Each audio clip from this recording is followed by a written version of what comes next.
I was amazed at the place. I wondered how anything could survive. It was so hot, maybe about 130 degrees Fahrenheit on the ground there, and almost no vegetation. It was just such a barren, hard place. It was different in Somalia. It's a really hard part of the world, and the people live a very hard life. So the Sinag region is where the Almado mountain range is, and all the residents come out of this area, and a third of the population lives there, and it's their only source of employment and access to any sort of resources. They have no other industry that they can depend on other than the frankincense industry. We had to disrupt what existed there.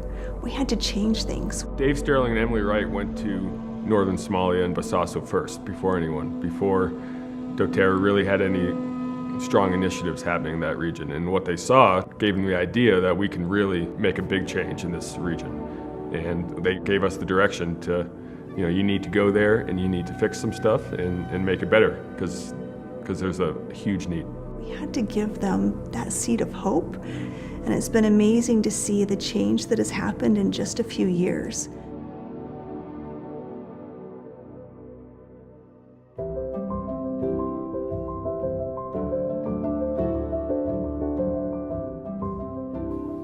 anigu naftaydu waxa la yiraahdaa Cabdullaahi Saciid Cawad Caraale inankan ana dhalo Maxamed Cabdullaahi baa la yiraahdaa ana dhalo waday ila maanta badan waday anagoo soo iminka soo xiranay oo buurti ka nimi iminka xilli leer maanta ma kormeer ku soo marnay baan noo timaaday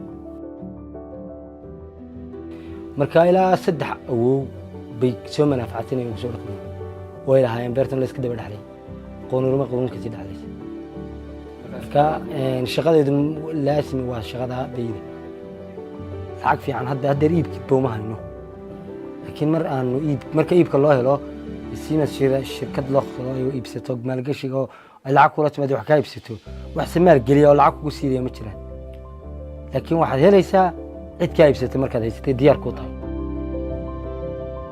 What you have are individual harvesters who live in villages and will go collect from a region that they have access to by tribal right, and will then sell to shopkeepers in their village, who then sell down to middlemen who eventually get all that resin to a port and sell it to the Europeans and the Arabs and to us and such.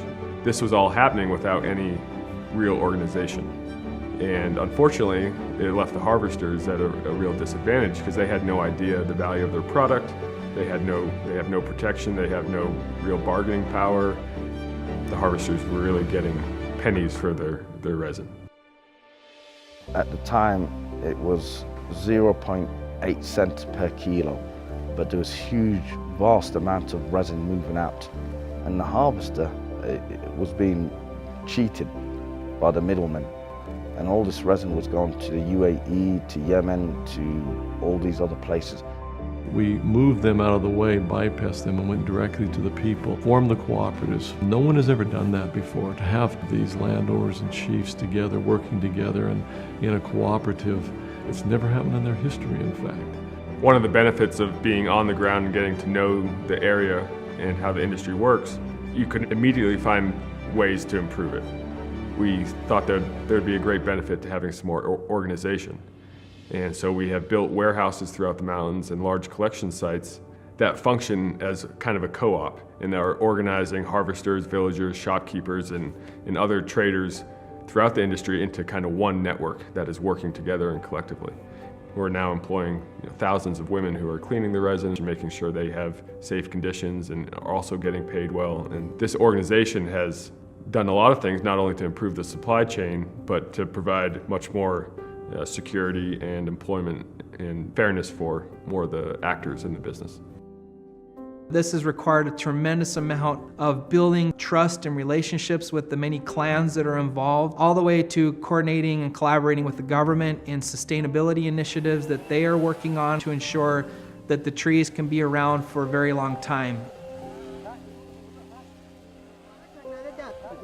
Women, I want to see that tree real close as possible, okay?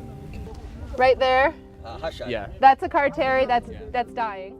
If a tree is over-harvested, what we mean by that is that there's too many cuts on the tree, and that the way that the cuts are made are too deep.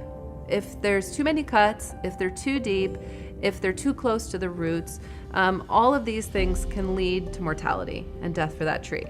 doTERRA reached out to me based on my work and wanted to know how to collaborate and how to help. That's what we need more of. We need more companies to follow this lead and to participate in coming up with solutions and strategies that support a robust frankincense economy and long-term sustainability and support for the communities who deliver this raw material to the world.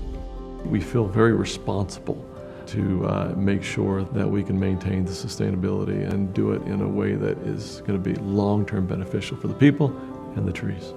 It's been amazing to see the change that has happened in just a few years, to look at the women who didn't think that anything was going to change in their life, and to now be able to come in and pay them a fair wage that they can depend on year after year after year, to pay their husbands a fair wage, to go out and harvest these trees that have been passed down from father to son, from generation to generation, and to educate their children, to give them a chance to truly be able to change their circumstance. And we are all the beneficiaries to continue to use this amazing, beautiful oil. Through schooling, through supply of medicine and food and fair wages and better work environments, I think the work that has been done there has been critical and will be long-lasting.